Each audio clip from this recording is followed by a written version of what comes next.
18 horas. Notícias de Manaus, Amazonas, Brasil e do mundo. Agora na Mix. Muito boa noite para você sintonizado com a gente aqui em 100,7, dando sequência na programação da Mix, agora com o programa 18 horas. Estamos juntos até às 7 da noite. Eu, Karime Leão e Kennedson Paz. Boa noite, Kennedson. Olá, Karime, muito boa noite para você. Boa noite a todos que acompanham aqui a nossa programação. E, gente, aproveitando que é segundou, já manda aquela sua mensagem pra gente, manda uma foto, um vídeo, interage com o nosso programa aqui, mandando aquela mensagem de texto para o nosso WhatsApp, que é o 994887592. Vale a sua opinião, a sua sugestão de assunto e não esquece, participa também, você que nos acompanha ao vivo pela live do YouTube, manda sua mensagem de texto e segue a gente nas redes sociais. Na @18horas-news. Trânsito. E a gente começa conversando com o repórter André Meirelles, que está nas ruas da cidade, mais especificamente numa rua que tem torcida brasileira, e acompanhou aí a lista da convocação para a seleção brasileira, e que sem dúvida alguma teve comemoração com o nome do Neymar, não é isso, André Meirelles? Conta pra gente. Boa noite.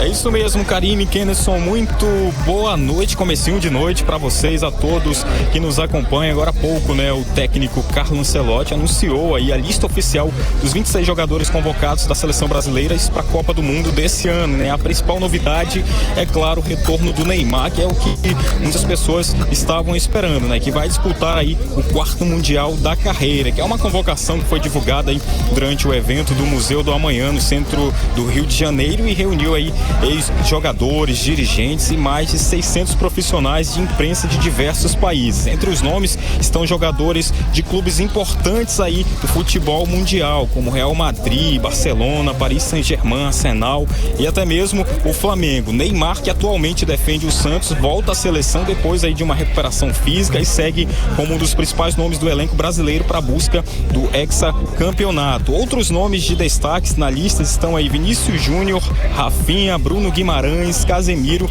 e Marquinhos. Então, a seleção começa essa preparação na próxima semana, e antes da estreia do Mundial, o Brasil ainda vai fazer 2 amistosos, né, contra o Panamá no dia 31 de maio no Maracanã e contra o Egito no dia 6 de junho nos Estados Unidos. E aí no dia 13 de junho, a partir das 7 da noite, horário de Brasília, o Brasil, a seleção brasileira, joga contra o Marrocos aí em Nova Jersey. Agora a gente vai falar aqui, tá tendo, né, teve a convocação aqui, e a gente está numa famosa rua aqui da capital amazonense, que é a Rua Santa Isabel, aqui no bairro Praça 14, e agora quem vai falar aqui comigo é o Nonato, né, Santa Isabel. Então está sendo feita aqui a preparação, né, o Nonato, que é aqui o coordenador de ornamentação e organização da rua, vai falar pra gente. Tá acontecendo agora, tá terminando, né, na verdade, os enfeites, a ornamentação aqui, e qual é a expectativa para que os moradores aqui da rua, eles possam aí comemorar nesse dia a primeira Copa do Mundo. A gente vai ter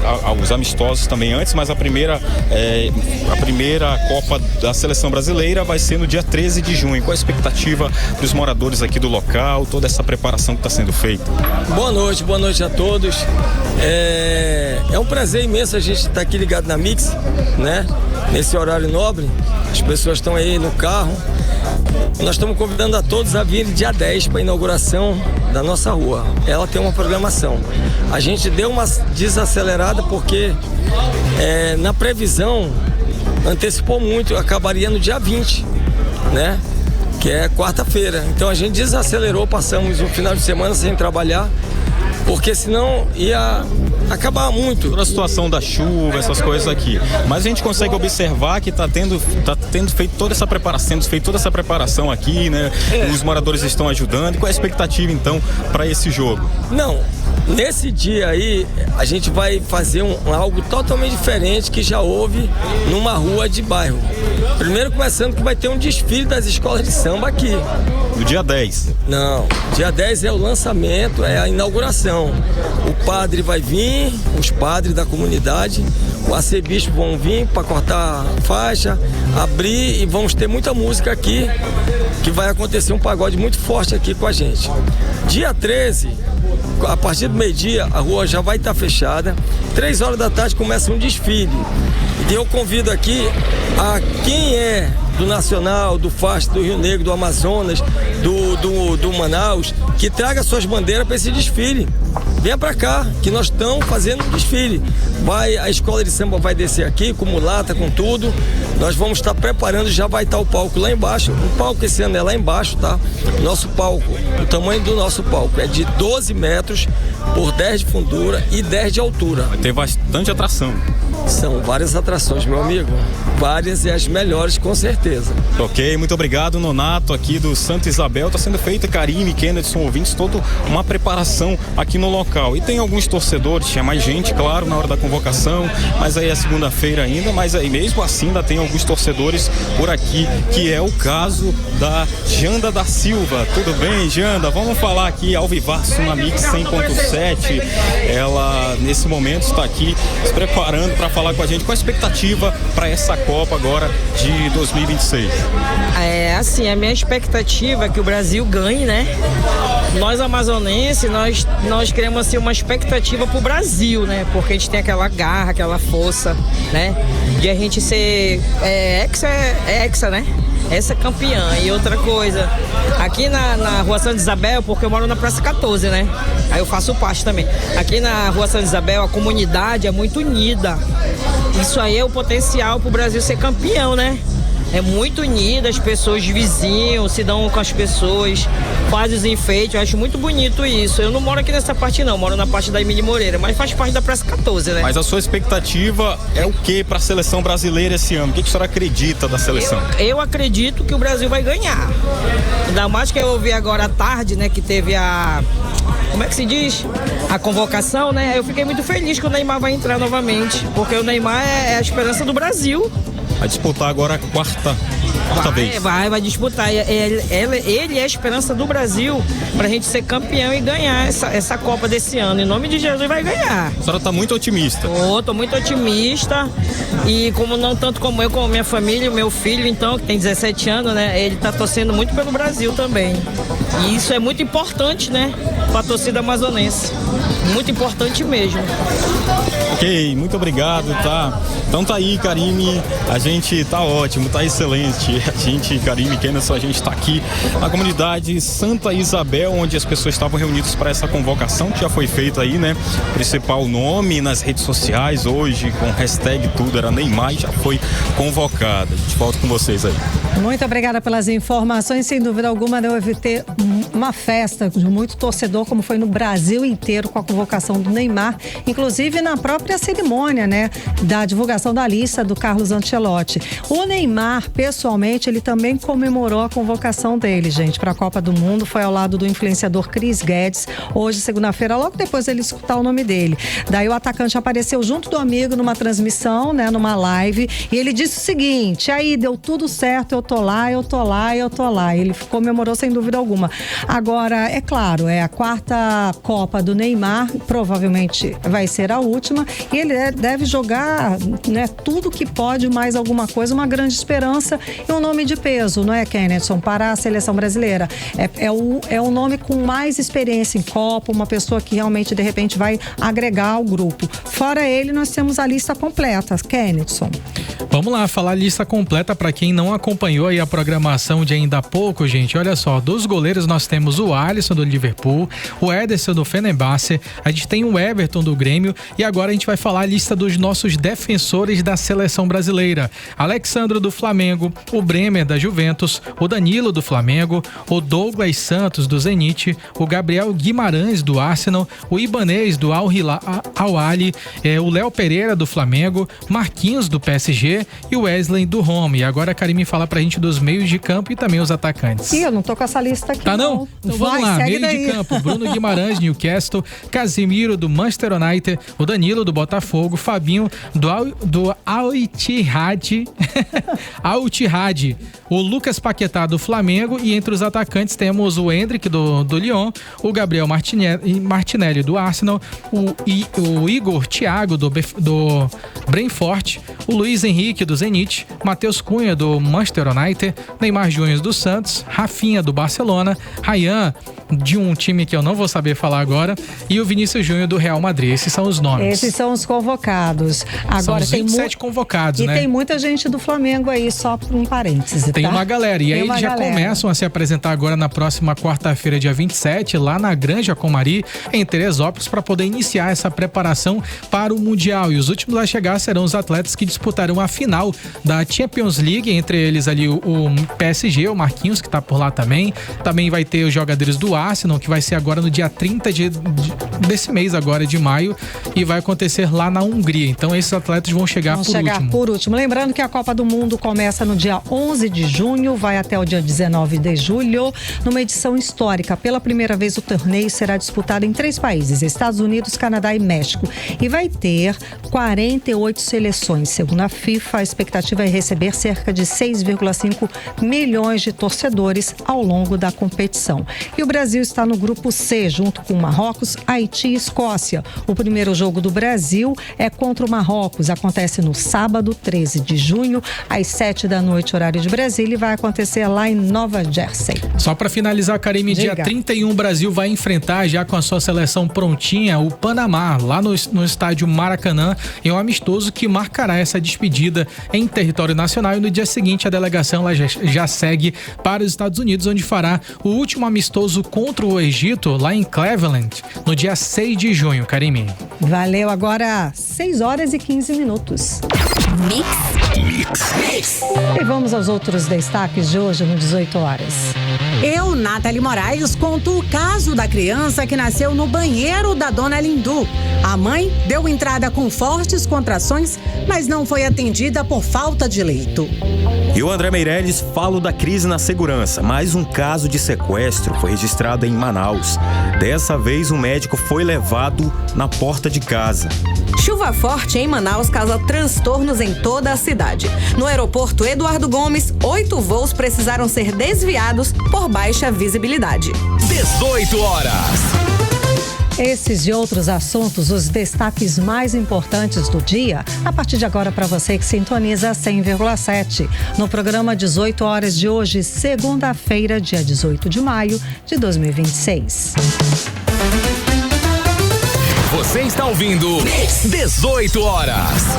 E a gente começa o programa de hoje falando sobre crise na saúde pública do estado do Amazonas. Parece notícia repetida, mas infelizmente vivemos aí o resultado de 8 anos de uma gestão que foi, no mínimo, negligente com a saúde da população. Uma jovem deu à luz no banheiro na maternidade Dona Lindu. O motivo, falta de leito. Segundo a família, a jovem de apenas 18 anos chegou ao hospital Dona Lindu com fortes contrações e sinais de trabalho de parto. E mesmo assim, ela não recebeu o atendimento adequado, o atendimento necessário, e além disso, foi orientada a aguardar na recepção porque ainda não tinha leito lá no Dona Lindu. E horas depois, o que acontece? A criança acabou nascendo, gente, no banheiro da recepção da maternidade. Quem ajudou o parto foi a avó materna, a mãe da jovem. A jovem não teve nenhum apoio e isso, gente, de novo, dentro da maternidade Dona Lindu.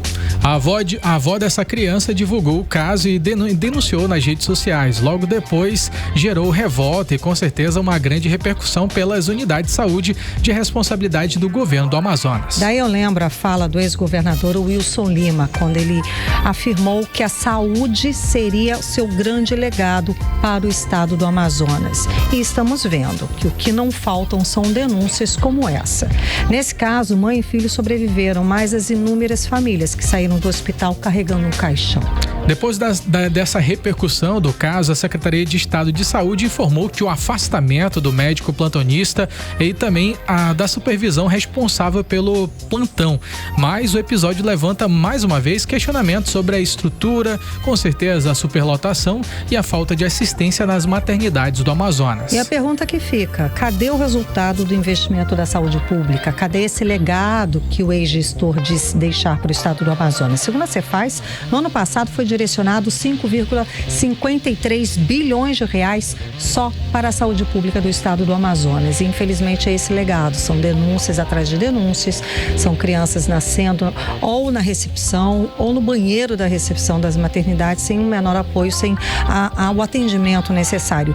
E quem está com esse assunto, quem traz essa denúncia é a repórter Nathalie Moraes. Nathalie, boa noite. Então, quais são as principais denúncias feitas pela família dessa jovem? Nathalie, boa noite. Muito boa noite para você, Karine. Boa noite, Kennedson, e a todos os ouvintes que nos acompanham na noite desta segunda-feira aqui no programa 18 horas. Karine, o caso da jovem aí de 18 anos viralizou nas redes sociais nesse fim de semana, na noite deste domingo. Isso porque a família, mais precisamente o senhor Célio Medeiros, o avô do bebê, ele acabou filmando ali a reação da sua esposa, ele que é avô paterno dessa criança, que acabou nascendo no banheiro da recepção da maternidade do Instituto da Mulher Dona Lindu, hoje chamado de Complexo Hospitalar da Zona Sul. O que acontece, Karine? Segundo informações repassadas pelos familiares, eles chegaram à unidade, à maternidade, ao Instituto da Mulher Dona Lindu, por volta de 1h da manhã, nessa virada aí do sábado para o domingo. Eles chegaram lá e de imediato a família já foi informada de que não tinha leito. Mas aquela mulher, ela estava sentindo muitas dores e ela já estaria em um trabalho de parto bastante avançado, segundo a família.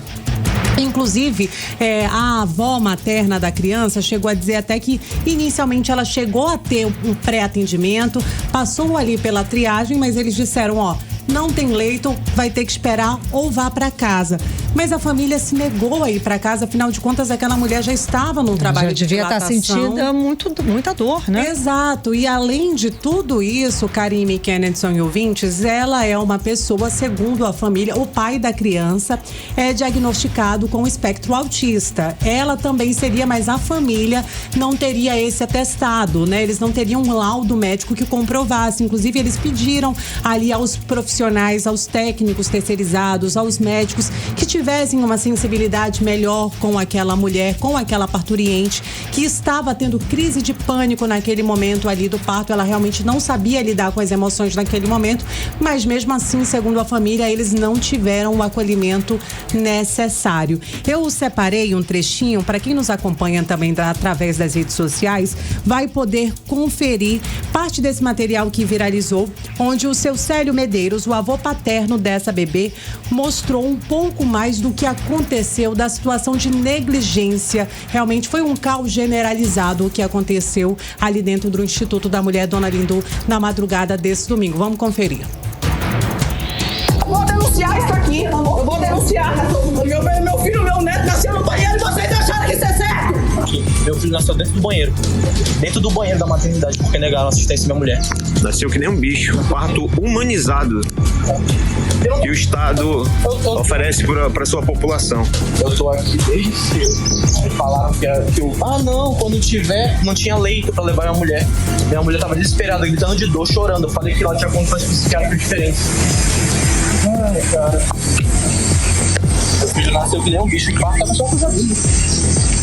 E o Estado fornecendo um parto humanizado para a população amazonense.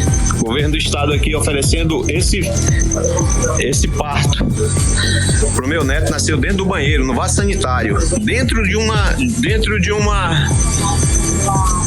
aqui, como é o nome aqui? Instituto da Mulher. Nasceu dentro do banheiro. 18 horas.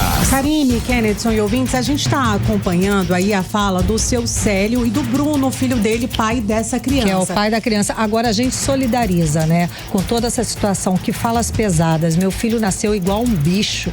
Dentro do banheiro, meu filho nasceu igual um bicho. Gente, isso é sério, isso é pesado, isso é grave. Não há a menor dignidade à população amazonense, nem na hora do nascimento. A gente já falou aqui sobre o caso da criança que nasceram não tinham bercinhos, improvisaram berços em cadeira de plástico. Agora a gente tem essa fala pesada, grave, realista. Meu filho nasceu igual um bicho. Gente, é essa dignidade que o governo do estado dá para o seu cidadão, que na hora de nascer, nasce feito bicho. Isso é grave, isso é sério. E a gente aqui solidariza com essa família, com o Bruno, com o senhor Bruno, com o pai dele, com a mãe, com toda essa família que passou por essa situação. É claro que a gente fica feliz porque todos saíram bem, a criança está bem, né? Passa bem. Agora é um caso que é preciso sim investigar, é preciso que tomem providências. A gente, né, inclusive, Karine, a família já procurou os órgãos de controle, né, para tentar entender o que está acontecendo. Hoje, o Complexo Hospitalar da Zona Sul, tanto o 28 de agosto quanto o Instituto da Mulher, Dona Lindu, são administrados pela organização social Agir. Contrato esse firmado no finzinho do ano de 2024, assinado pelo governador Wilson Lima, repassando aí a administração do Instituto da Mulher por pelo menos 60 meses para a organização social Agir por mais de 2 bilhões de reais, né? Dinheiro esse que já caiu no cofre dessa organização social de saúde, envolvida em diversos escândalos no Brasil, inclusive durante a pandemia, no estado de Goiás, né? Recentemente, os administradores desta organização social chegaram a ser presos pela Polícia Federal e são os mesmos que administram essa maternidade onde uma criança acabou nascendo dentro do banheiro no último domingo aqui na nossa cidade, Karime. Inclusive, a gente conversou com a Márcia. A Márcia é a avó paterna dessa criança. Foi ela que apareceu ali no vídeo, bastante transtornada com toda aquela situação. Ela disse que foram horas de espera, de contrações e que as contrações se intensificaram. O hospital chegou até a dizer que tinha sido muito rápido, mas foram pelo menos 4 horas de espera só ali no Instituto da Mulher, Dona Lindu. Peraí, a menina já chega lá com dor, claro, trabalho de parto, 4 horas, ela na recepção. Não dá, gente. Ao ponto da criança nascer no banheiro da recepção sozinha, sem atendimento nenhum. Quem foi amparar foi a mãe dela. Que é isso? E ela chegou, inclusive, né, a questionar ali no momento, tentou conversar com os gestores do Instituto da Mulher, tentou procurar quem seria o responsável pela essa administração da organização social Agir, mas eles foram completamente desassistidos num momento que é tão sensível para todas nós mulheres, né? Então, assim, ela não teve acolhimento, nem ela, nem a família. Inclusive, eu separei um trechinho aí da fala da Márcia, ela que é a avó paterna dessa criança. Vamos conferir. Dela, eu entrei e vi aquela situação dela ensanguentada, meu neto daquele jeito, e até no momento que eu entrei no banheiro não tinha equipe médica, tanto é que quando aparece no vídeo a equipe médica, quando eu começo a gritar e fazer o alarme que meu neto tinha nascido, para mim não foi tão rápido, porque nós chegamos por volta de 1 hora e o bebê foi nascer por volta das 4, então se ela tivesse sido assistida, eles tinham percebido que estava havendo uma dilatação. Ela não tinha tido no banheiro, tinha tido na máquina, tinha tido com todo um aparato médico, mas não houve isso. A minha revolta porque não houve, deixaram ela na recepção, ela gritava de dores. É como se fosse assim, me desculpa, mas como se fosse assim, um bicho, não era uma mulher.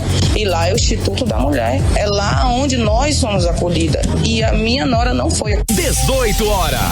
Karine, Kennedy e ouvintes, a gente entrou em contato com a Secretaria Estadual de Saúde para tentar entender o que foi que aconteceu na madrugada desse domingo lá no Instituto da Mulher, Dona Lindu. E por meio de nota, eles afirmaram que notificaram a direção do Instituto da Mulher, Dona Lindu, para que sejam prestados ali todos os esclarecimentos e adotadas todas as medidas cabíveis. Eles informaram que a paciente apresentou uma evolução muito rápida no trabalho de parto, com o aumento das contrações e um relato ali de que precisava ir ao banheiro, evoluindo muito rápido para um parto precipitado, mas que ainda assim eles informaram que o médico plantonista e toda a supervisão assistencial responsável pelo plantão foram afastados aí dos seus cargos, segundo a Secretaria Estadual de Saúde. Mas assim, Karine, Kennedy e ouvintes, né, a família, né, dessa jovem de 18 anos conversou com a nossa equipe de reportagem. Hoje todos estão bem, né? Eles estão Isso bem é de que saúde, importa, claro. mas a família realmente deve procurar todas as medidas cabíveis. Inclusive, a avó, a Márcia, disse que já acionou a Justiça, a Polícia Civil e o Ministério Público. Inclusive, né, os conselhos de ética aí para apurar as possíveis irregularidades. Entre elas, a gente pode destacar aí nesse caso, omissão de socorro, demora no atendimento obstétrico, restrição de familiares, já que por muitas vezes ela falava ali que aquela mulher precisava de um acolhimento, ela precisava que seu companheiro estivesse ali. E a todos os momentos, né, ela disse... Era negado. Até pelo vídeo dá pra visualizar que a segurança impedia a entrada do pai da criança. Pois é, gente. No vídeo divulgado pelo avô, dá pra ver o momento em que os seguranças, eles restringem o acesso desse pai, né? Gente, é um absurdo atrás de outro absurdo que a gente vê nessa história. O que é que está acontecendo lá, gente? É um absurdo atrás de absurdo. E, de novo, meu filho nasceu feito bicho. A sogra falando, deixaram a minha nora feito bicho ali, gritando de dor. O que é isso? Pois é, Karine, por meio de nota, né, esses foram os esclarecimentos prestados pela Secretaria Estadual de Saúde, mas a família realmente deve procurar aí todos os órgãos de controle, além do mais, pela descaracterização, a gente pode dizer assim, do local onde aconteceu o parto, né? Nós somos seres humanos, né? E ninguém quer parir o seu filho pagando tantos impostos como nós pagamos dentro do banheiro da recepção de uma maternidade. Isso é no mínimo desumano. Isso é cruel, é desumano, é indigno, isso é vergonhoso. De novo, 5,53 bilhões de reais foram direcionados para a área da saúde em 2025. Essa organização social já conseguiu pelo menos 2 bilhões de reais no contrato firmado para 60 meses. Do contrato firmado do governo da então gestão de Wilson Lima para cuidar dessas mães, para ter essa responsabilidade, para ficar com esses trabalhos administrativos. E tínhamos também as denúncias de que esses profissionais da Agir aqui no estado do Amazonas estavam com os seus repasses atrasados. A empresa, segundo o próprio governo do estado, a empresa recebeu seus repasses, tá aí, 2 bilhões. Só que esses repasses, esse dinheiro não chega para quem trabalha lá na ponta. Inclusive num setor crucial, né? A gente está falando de uma maternidade. Recentemente a gente trouxe aqui no programa 18 horas uma denúncia da Madim, né? Que é uma empresa quarteirizada, né? E já dentro dessa unidade hospitalar, onde eles fazem ali todos os trabalhos de ultrassonografia. Como é que uma parturiente, uma mulher em trabalho de parto, vai receber um bebê e não vai passar por uma ultrassom, exames, né? Esses profissionais estavam há pelo menos 3 meses sem receber os seus pagamentos. Pois é, Essa é a situação. Essa é a situação. A gente não sabe que situação esses profissionais estão trabalhando. Se estão dobrando plantão, se estão tendo mais responsabilidade do que deveria, se estão cobrindo, de repente, uma especialidade a qual não foram formados, que é outra denúncia que nós recebemos aqui no 18 horas. Ou seja, a saúde pública continua em colapso e aguardamos para que essa situação seja resolvida. E é claro, aqui a gente presta toda a nossa solidariedade a essa família e felizes porque deu tudo certo, a bebê está com saúde. Muito obrigada pelas informações, Nathalie Moraes. E falando sobre essas inúmeras denúncias à saúde pública aqui no estado do Amazonas, hoje de manhã um grupo de mães e familiares fez manifestação em frente à sede do Conselho Regional de Medicina do estado do Amazonas, aqui em Manaus.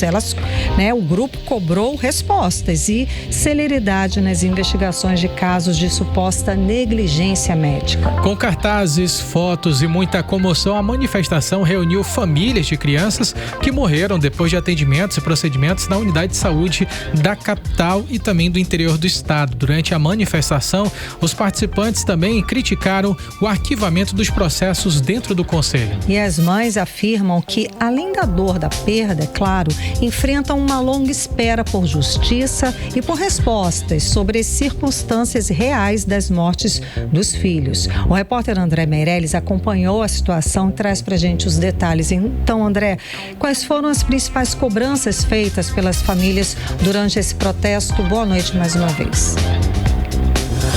Estão sendo feitas muitas cobranças, Karine, Kennedy, ouvintes. Muito boa noite a todos. Olha, um grupo de mães realizou essa manifestação aí na manhã dessa segunda-feira. Isso aconteceu em frente à sede do Conselho Regional de Medicina do Amazonas, que fica no bairro Chapada, na zona centro-sul aqui de Manaus. O ato reuniu familiares de crianças que morreram depois de atendimentos médicos e procedimentos hospitalares em unidades de saúde da capital e também do interior do estado, com cartazes, fotos das vítimas e pedidos de justiça. Os manifestantes cobraram mais rapidez das investigações de denúncias de suposta negligência médica e criticaram o arquivamento de processos no Conselho.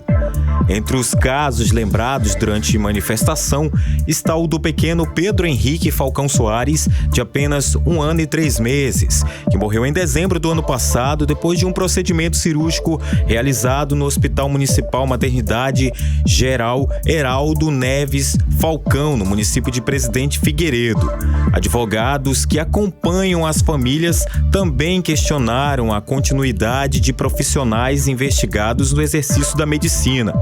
Segundo essas advogadas, existem denúncias envolvendo equipes médicas citadas em mais de um caso.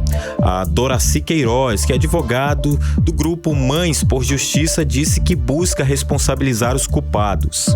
A gente busca hoje respostas, celeridade para procedimentos que não andam aqui dentro, e a gente também busca a responsabilização de fato desses profissionais, porque a gente entra aqui e a gente só encontra óbice.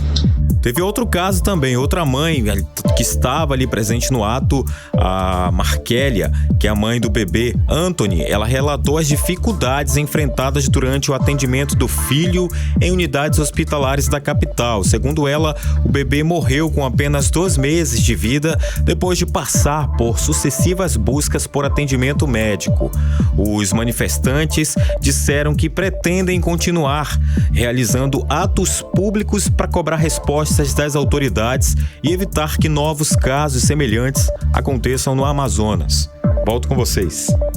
Você está ouvindo 18 horas. Escuta esse caso. 4 adolescentes de 16 anos foram resgatados em um flutuante durante uma operação das forças de segurança. Gente, os menores foram encontrados consumindo bebidas alcoólicas e entorpecentes. 2 adultos foram presos nessa operação. E quem traz os detalhes pra gente é a repórter Odineia Araújo.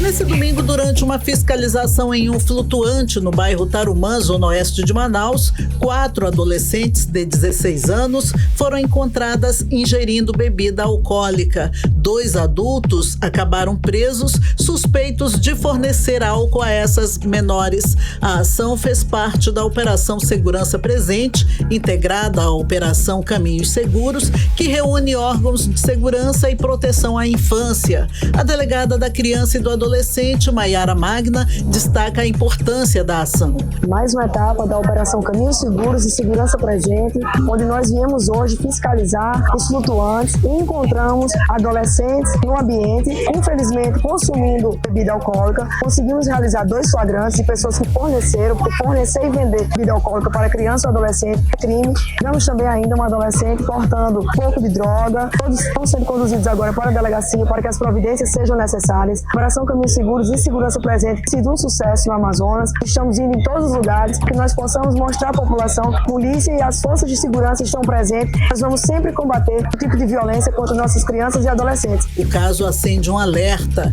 Mesmo em meio à campanha Maio Laranja, crimes e situações de risco contra crianças e adolescentes continuam acontecendo em espaços de festa e lazer da capital. A secretária de Justiça, Direitos Humanos e Cidadania, Jussara Pedrosa, reforça que a operação vai continuar por várias áreas de Manaus. A abordagem agora detectou 4 adolescentes em consumo de entorpecentes e bebidas alcoólicas, então a rede de proteção fará um encaminhamento ao Centro Integrado de Atenção à Criança e Adolescente. Isso fica de um alerta, principalmente para as pessoas que gerenciam esses tipos de equipamentos, esses tipos de lazer. Então, com certeza, esse tipo de operação se intensificará ainda mais. As adolescentes foram encaminhadas à rede de proteção e o caso deve seguir sob investigação. Além das prisões, o Detran, que também fez parte da ação, abordou mais de 120 veículos e registrou 7 casos de alcoolemia no entorno do evento. Odineia Araújo para o 18 horas. Você está ouvindo 18 horas.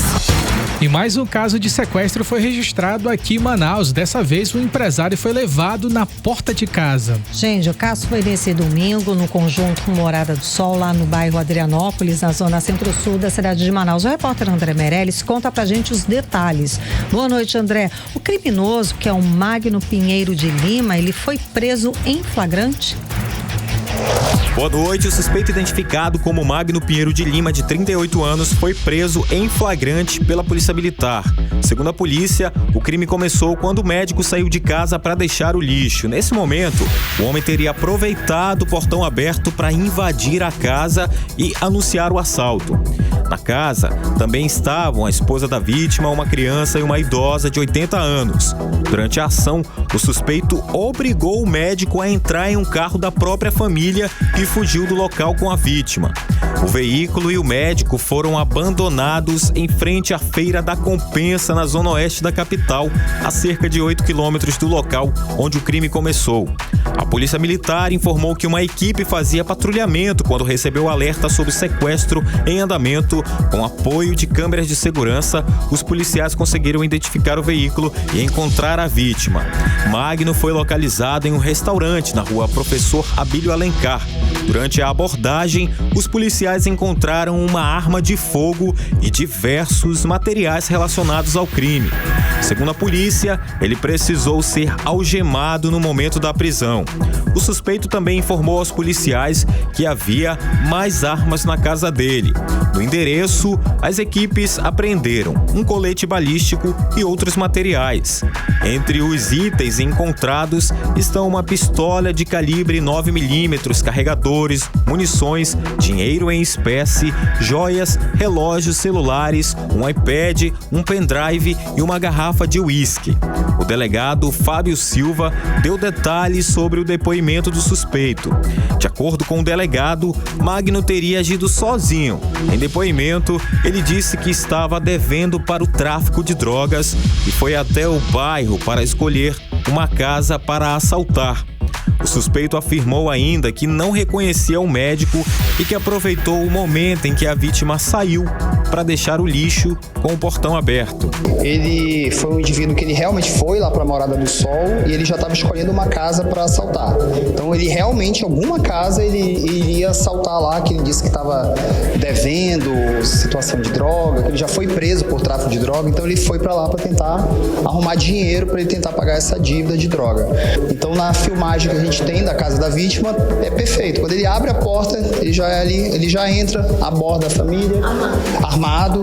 Na casa estava a vítima, estava a esposa, tinha uma senhora de 80 anos que, graças a Deus, ela não foi acordada, e tinha uma criança também, uma enteada da vítima. Mas ele apenas se sensibilizou muito pela vítima ser médico, e aí, lógico que depois que a vítima estava livre, encontrou com a Polícia Militar, com a Rocan, que fez um belíssimo trabalho, cercou toda a área e rapidamente o indivíduo foi preso.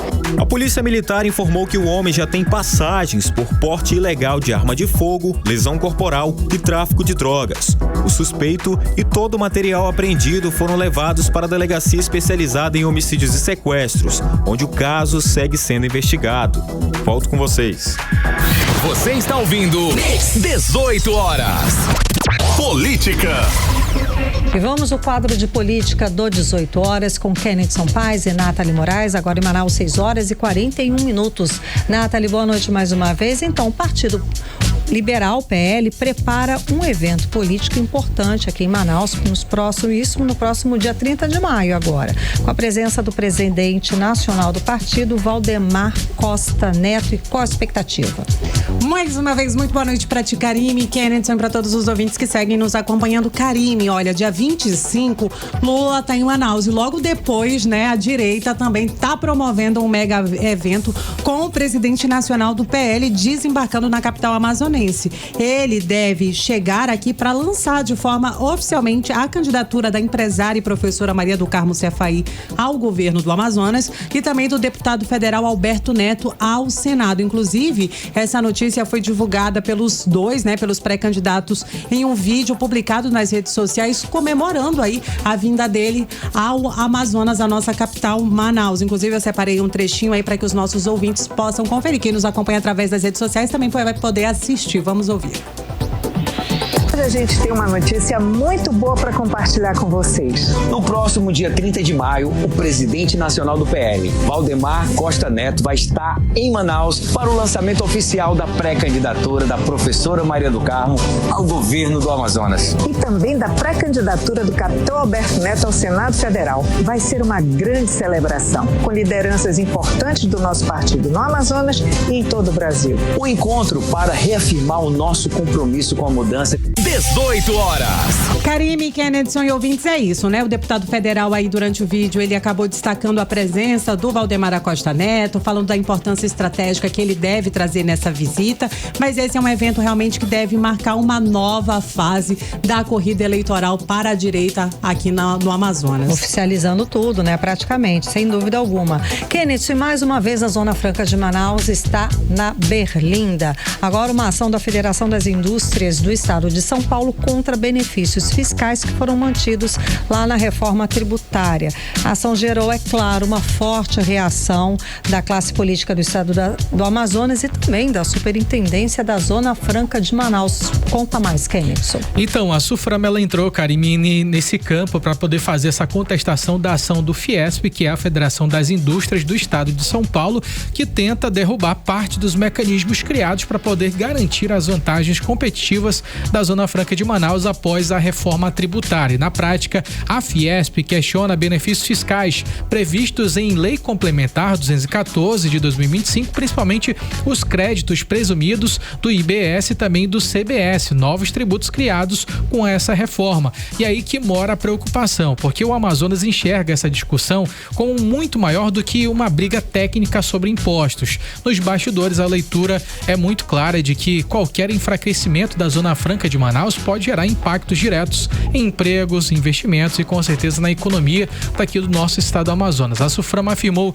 que o modelo está protegido pela Constituição Federal e que também já trabalha em conjunto com a Agência Reguladora da União para poder defender a Zona Franca de Manaus na Justiça. E o tom das reações políticas com certeza mostra o tamanho dessa tensão. O senador Eduardo Braga, relator da reforma tributária, disse que a tese da Fiesp ignora a Constituição e afirmou que, abre aspas, mais uma vez São Paulo quer acabar com a Zona Franca de Manaus, fecha aspas. Braga também fez um comparativo que repercutiu nas redes sociais, lá nos bastidores também de Brasília, que ele lembrou que o próprio estado de São Paulo mantém incentivos fiscais para a indústria farmacêutica desde 2007. Questionou, lá pode, mas aqui no Amazonas não pode.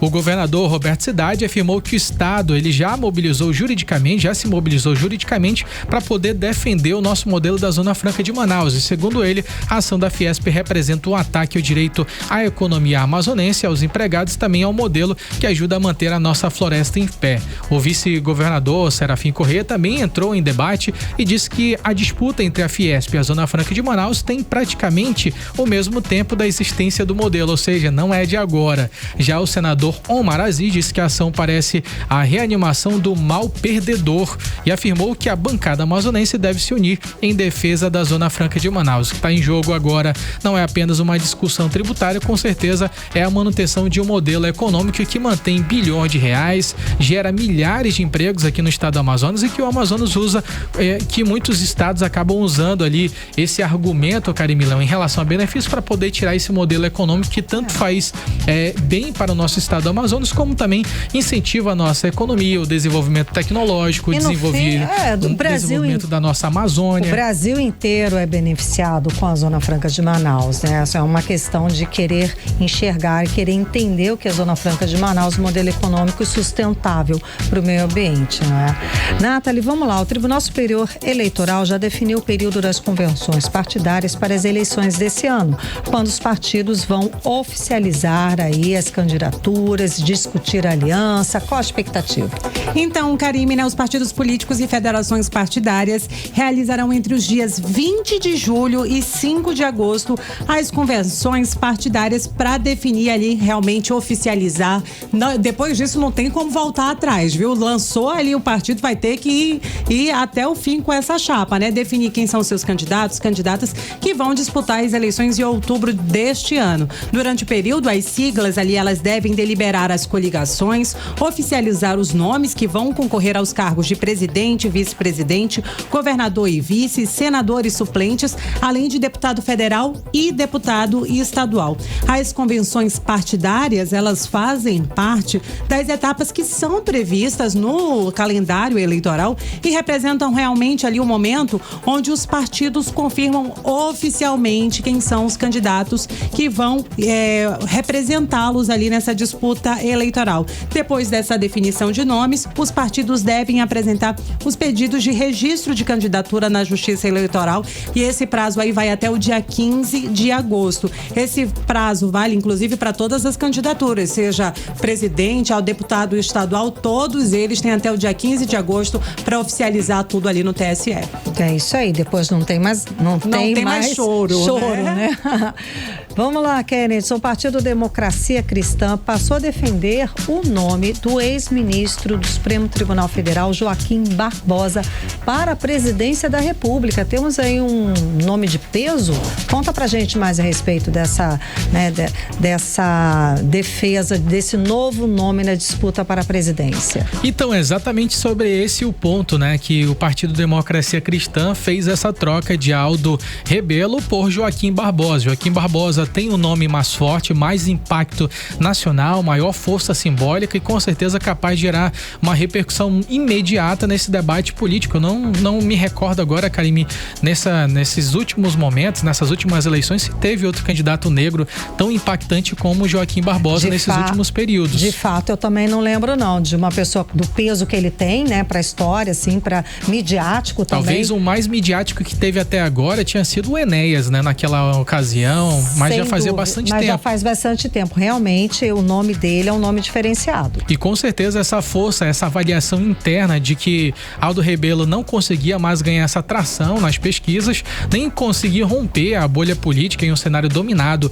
pela polarização nacional, que é direita e esquerda, foi exatamente nesse contexto que foi feita essa mudança para o nome do ex-ministro do STF, Joaquim Barbosa, como novo pré-candidato ao Palácio do Planalto. Essa escolha com certeza carrega muito peso simbólico importante nesse momento. Ele foi relator do julgamento do Mensalão, o primeiro negro a presidir o Supremo Tribunal Federal, e ainda tem a sua imagem muito associada a esse combate à corrupção e à defesa das instituições. E nos bastidores, o cálculo do partido é que o ex-ministro ele tem muito potencial de poder furar essa bolha, ainda mais nesse momento em que nós estamos lidando com crises tanto na esquerda como na direita. Então, com certeza, quem consegue furar essa bolha na terceira via vai poder se destacar, né? Nesse momento de enfraquecimento, talvez seja um grande nome. Eu acho que é um grande nome, foi uma bela jogada, uma estratégia muito bem feita, né? É a leitura que eu faço aqui também, sem dúvida alguma. Muitíssimo obrigada. Bloco de Política com Kennedy Paes e Nathalie Moraes. Você está ouvindo 18 horas. Daqui a pouco, no 18 horas, eu, Vanessa Lima, falo sobre o alerta climático em Manaus. De janeiro a abril desse ano, choveu em Manaus 28,6% a mais do que no mesmo período do ano passado. É o nosso assunto em instantes. 18 horas. Trânsito. E vamos voltar a conversar ao vivo com o repórter André Meirelles. Boa noite, André. Muito boa noite, Karine, Kennedy, a todos que nos acompanham. Olha, o trânsito está completamente congestionado na Avenida Brasil, no sentido bairro, principalmente nas proximidades das obras do viaduto Passarão.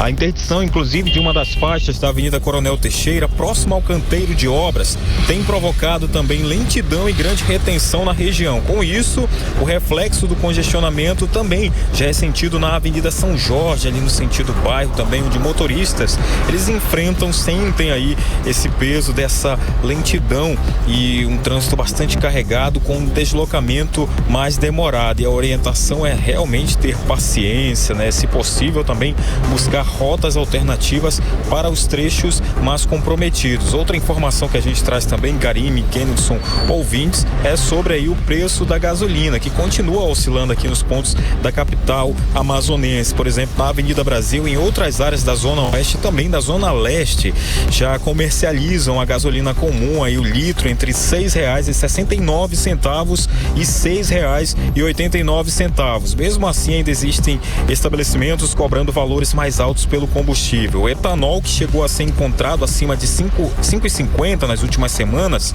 agora apresenta preços entre R$ 4,79 e R$ 4,99 o litro, isso em alguns postos aqui da capital amazonense. A gente vem reforçando e falando que essa redução acontece aí depois daquela operação, né, a Consumo Segura, que foi realizada por órgãos de fiscalização, e também depois das oscilações dos valores repassados pela refinaria da Amazônia, a REAN, que ela repassa às distribuidoras. Quase sempre aí as distribuidoras estão falando, dando essa justificativa sobre essa oscilação de preços que são passadas pela REAN, né? Às vezes um valor X, depois outro valor, e aí os postos vêm mudando cada vez mais esses valores. Volto com vocês. Muito obrigada pelas informações, André Meirelles. 18 horas.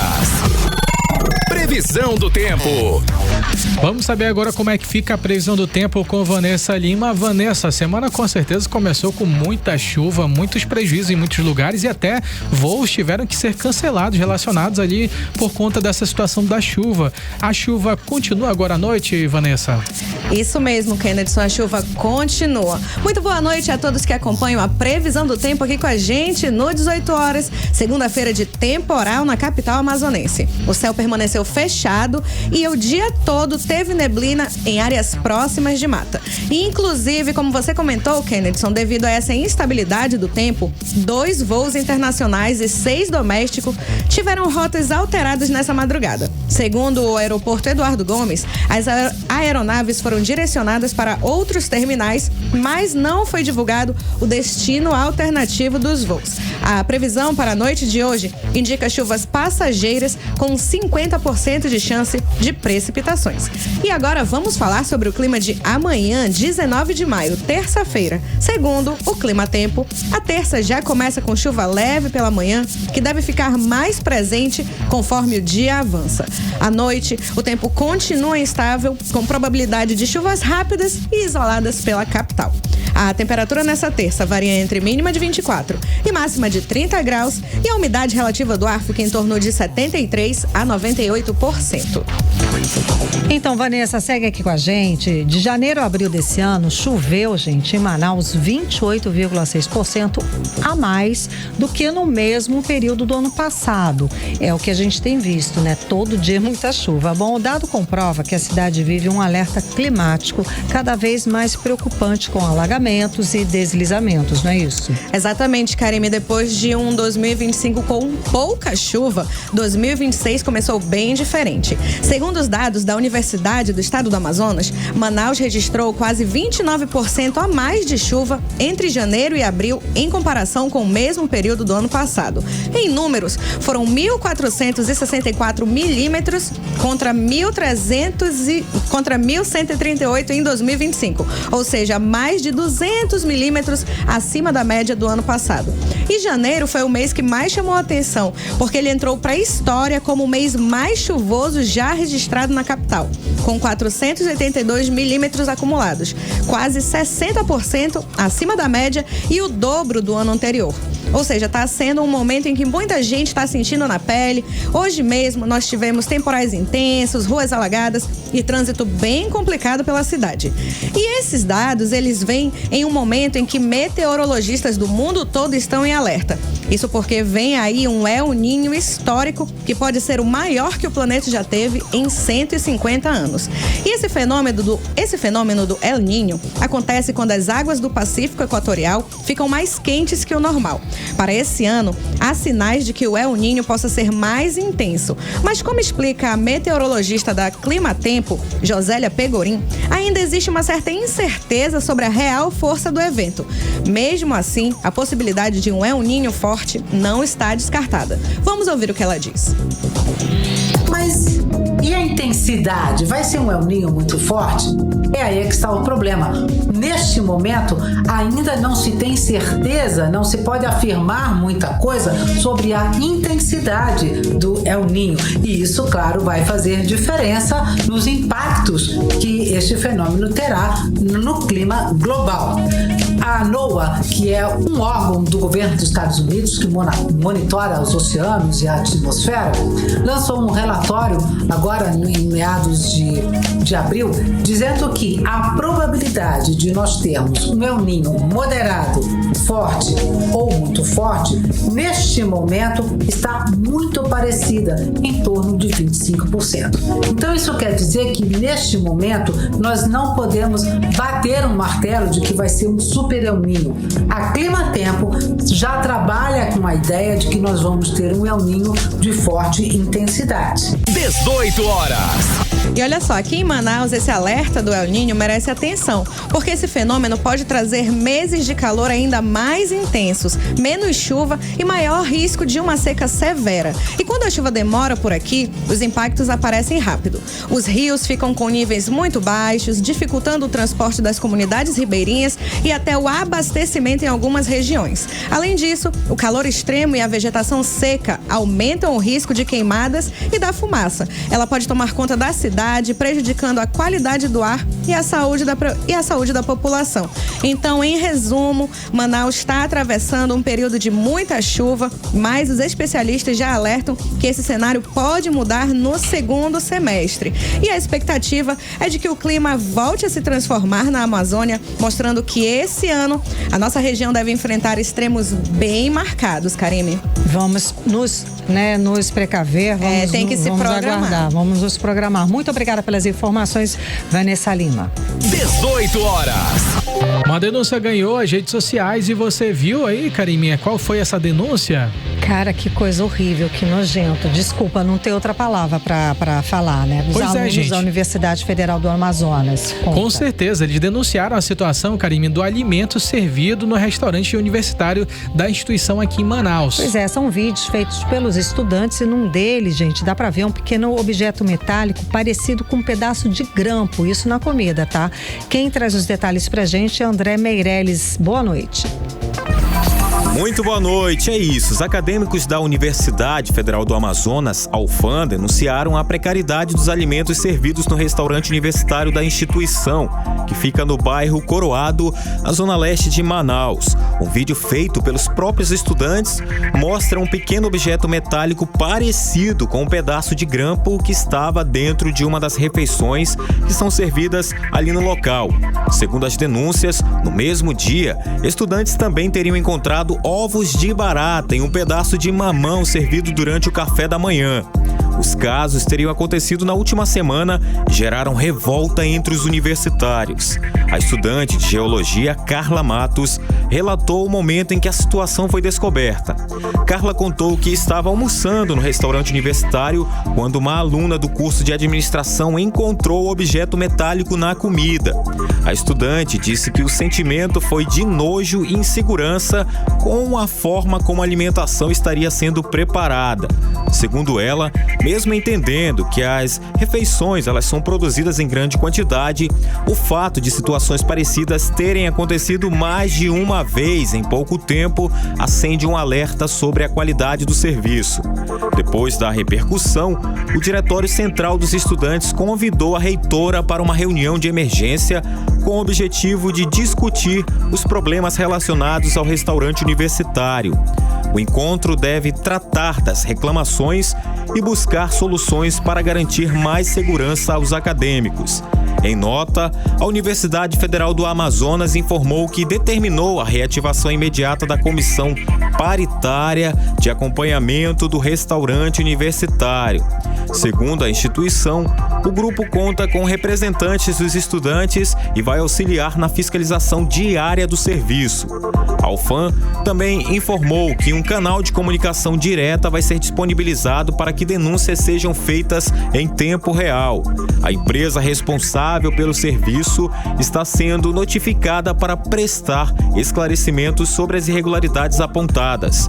A universidade orientou que, caso algum estudante encontre corpos estranhos ou qualquer tipo de irregularidade nos alimentos, o prato deve ser entregue intacto à equipe de fiscalização, isso para análise técnica nos laboratórios da Faculdade de Engenharia de Alimentos. A UFAM afirmou que lamenta os episódios relatados e reforçou que a segurança alimentar dos estudantes é prioridade absoluta. A instituição garante que todas as denúncias vão ser apuradas com rigor. Volto com vocês. Você está ouvindo 18 horas. 7:02, seguimos direto para o editorial 18 horas. Editorial 18 horas. A expectativa de vida da população brasileira caiu 3,4 anos durante a pandemia de Covid-19, depois do aumento de 27,6% na mortalidade. No Amazonas, a queda foi a segunda maior do país, 5,84 anos. É o que mostra o estudo Carga Global de Doenças, maior pesquisa mundial sobre o impacto das doenças e fatores de risco nas populações de mais de 200 países. O que chama atenção é que, para os pesquisadores, esse retrocesso é resultado da postura negacionista do governo federal na época da pandemia. Segundo eles, as autoridades rejeitaram o distanciamento social e disseminaram desinformação, promovendo medicamentos sem eficácia comprovada. E acabaram atrasando a aquisição de vacinas, sob a justificativa de que isso protegeria o país de um colapso econômico. Os estados que tiveram menor queda da expectativa de vida adotaram com mais firmeza as medidas recomendadas por cientistas e autoridades sanitárias. O documento cita o distanciamento social, o fechamento de escolas e comércios, a obrigatoriedade do uso de máscaras. O resultado da ação errática dos governos no Brasil foi que o desempenho do país na pandemia foi o pior do que na Argentina e no Uruguai e até na China e da Índia. Ninguém deseja uma outra pandemia, mas é preciso que todos tenham aprendido com a tragédia da Covid-19 sobre o que deve ser feito. 18 horas. O 18 horas de hoje fica por aqui. Muito obrigada pela sua companhia. Um beijo, gente. Até amanhã. Boa noite, Kennethson Paz. Boa noite, Karime Leão. Até amanhã. Tamo junto. Você ouviu 18 horas. As notícias do Brasil e do mundo. De volta amanhã.